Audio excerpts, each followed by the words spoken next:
कांड जिसने हर किसी को झकझोर कर रख दिया, रोंगटे खड़े कर दिए और ये बता दिया कि हमारे आसपास न जाने ऐसे कितने लोग मौजूद हैं जिनकी मानसिकता जो है वो अपराध से जुड़ी हुई है। भले ही वो शातिर अपराधी ना हो, लेकिन वक्त ऐसा आता है जब वो भी बड़े से बड़ा रोंगटे खड़े कर देने वाला अपराध कर देते हैं और अमेठी हत्याकांड भी उन्हीं में से है। हमारे आसपास क्या हो रहा है, आप सोचते होंगे, क्या इन हत्याकांड को जानने का किसी तरह का कोई औचित्य है? क्या ये ज़रूरी है रोज़मर्रा की ज़िंदगी में? तो हम आपको बताना चाहेंगे ये बेहद ज़रूरी है कि आपके आसपास, हमारे आसपास क्या हो रहा है, ताकि आप इसके ज़रिए सतर्क भी रह सके, सावधान भी रह सके। पूरा हत्याकांड, इसका जो मास्टरमाइंड है चंदन वर्मा, वो कौन है, कैसे उसने इस पूरी वारदात को अंजाम दिया, क्या इसके पीछे मकसद रहा, आप तक ज़रूर पहुँचेगी, ताकि आप भी सावधान रह सके कि कहीं आपके आसपास ऐसी मानसिक प्रवृत्ति जो अपराध से लिप्त है, ऐसे लोग तो नहीं हैं। बहरहाल, लेकिन अगर आपने अब तक हमें सब्सक्राइब नहीं किया है तो फौरन कर लीजिए, ताकि हर ज़रूरी जानकारी हमारी पूरी टीम के ज़रिए सबसे पहले आप तक पहुंच सके। कौन है चंदन वर्मा, जो कि अमेठी हत्याकांड का मास्टरमाइंड कहा जा रहा है? क्यों मिटा दिया उसने एक टीचर का हंसता खेलता परिवार पल भर में? ऐसी क्या वजह रही कि उसने पूरे परिवार को एक साथ मौत के घाट उतार दिया? उत्तर प्रदेश का अमेठी जिला ये सियासी कारणों की वजह से हमेशा सुर्खियों में रहा है, लेकिन इस बार इसके सुर्खियों में रहने के पीछे की वजह है एक टीचर और उसका परिवार जो अब इस दुनिया में मौजूद नहीं है। बेरहमी के साथ इस चंदन ने उसकी हत्या की वारदात को अंजाम दिया। ये बहुत ही गंभीर संगीन आरोप उस पर है। देखिए, परिवार की हत्या ने हर किसी को झकझोर कर रख दिया। ये वारदात इतनी बड़ी थी, इतनी खौफनाक थी कि सूबे के मुखिया योगी आदित्यनाथ ने तक खुद इसका संज्ञान लिया और कड़े एक्शन के निर्देश भी उनके जरिए दे दिए गए। और इस बीच पुलिस ने इस हत्याकांड के आरोपी चंदन वर्मा को गिरफ्त में ले लिया है और उससे बहुत ही गहराई के साथ पूछताछ भी की जा रही है। और जो खुलासा हुआ वो अपने आप में ये सोचने पर मजबूर कर देता है कि क्या वाकई ये आज का वो समाज है जो एक तरफ विकास की पूरी रूपरेखा तैयार करता हुआ आगे बढ़ रहा है और दूसरी तरफ इस तरह की वारदातें भी सोचने के लिए मजबूर कर देती है।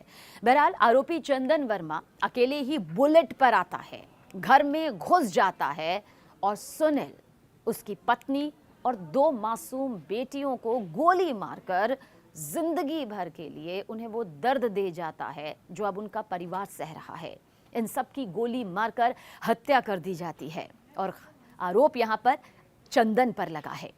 चंदन ने दरअसल जिस पिस्तौल से इस पूरे परिवार को मौत के घाट उतार दिया, पल भर में ही वो पिस्तौल भी अवैध बताई जा रही है। यानी कि किसी तरह का उसके पास कोई लाइसेंस नहीं था, अवैध तरीके से वो पिस्तौल उसने यहाँ पर हासिल की और फिर इसी पिस्तौल से गोलियां चलाते हुए एक हंसते खेलते परिवार को जिंदगी भर के लिए गम दे दिया, मौत के घाट उतार दिया। और ये जो खुलासा है वो खुद आरोपी चंदन के व्हाट्सएप चैट के जरिए हुआ। दरअसल मृतक सुनील के पिता ने चंदन के खिलाफ नामजद एफआईआर दर्ज कराई है। सुनील की सास ने भी चंदन पर ही हत्या का ये गंभीर आरोप लगाया है। उनके मुताबिक चंदन उनकी बेटी की हत्या करने की धमकी देता था, यानी कि वो कहता था माता पिता से कि मैं आपकी बेटी को मौत के घाट उतार दूंगा, उसे जीने नहीं दूंगा। ये खुद परिवार के सदस्य कह रहे हैं। लेकिन ऐसा क्या था जो चंदन उनकी बेटी को मारने की धमकी दे रहा था, ये भी जानेंगे तो भी आप सोचेंगे कि हम कहाँ हैं इस वक्त में। देखिए, क्योंकि उनकी बेटी ने चंदन के खिलाफ छेड़खानी का मामला दर्ज कराया था, यानी कि बेटी के जरिए ये कानूनी प्रक्रिया के तहत बता दिया गया था कि किस तरह से चंदन जो है वो उसकी जिंदगी में दखल दे रहा है। दरअसल चंदन के खिलाफ ये जो मामला दर्ज हुआ था वो छेड़खानी का था, ईव टीजिंग का था। बेटी परेशान हो चुकी थी जिस तरह से चंदन उसके साथ छेड़खानी कर रहा था, उसे परेशान कर रहा था, जिसे लेकर वो इस कदर परेशान हो गई कि उसे कानून का दरवाज़ा खटखटाना पड़ा और चंदन के खिलाफ उसने मामला दर्ज करवा दिया था। देखिए, चंदन के गांव के लोगों से मेरी बेटी की हत्या करने की वो धमकी देता था, ये परिवार के सदस्यों ने कहा है, यानी कि लड़की के माँ बाप ने कहा है, माता पिता ने कहा है।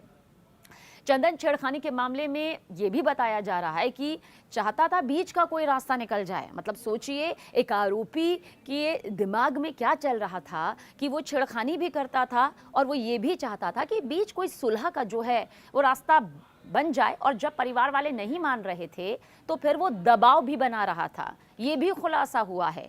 और जब आरोपी चंदन छेड़खानी के मामले में जेल की सलाखों के पीछे गया था, तब उसका गुस्सा इस कदर बढ़ गया कि उसने धमकी दी थी कि मौत के घाट उतार दूंगा बेटी को। सुनील के पिता ने, यानी कि मृतक जो लड़की है, जो बेटी रही, उसके पति के पिता ने, उसके ससुर ने जो एफआईआर दर्ज करवाई है, उसके मुताबिक सुनील और चंदन के बीच कुछ दिन पहले विवाद भी हुआ था इस मसले को लेकर। और जाहिर सी बात है, अगर कोई किसी की पत्नी को छेड़ेगा या उसके साथ आते जाते उसे परेशान करेगा और बीच में सुलह का दबाव बनाएगा, तो जाहिर सी बात है पति को गुस्सा भी आएगा, परिवार के सदस्य को गुस्सा भी आएगा, वो परेशान भी होंगे। इसलिए सुनील और चंदन के बीच जो था वो विवाद भी हुआ। विवाद के वक्त उनकी बहू कहते हैं कि पूनम भी उस दौरान मौजूद थी जब सुनील और आरोपी चंदन आपस में विवाद कर रहे थे।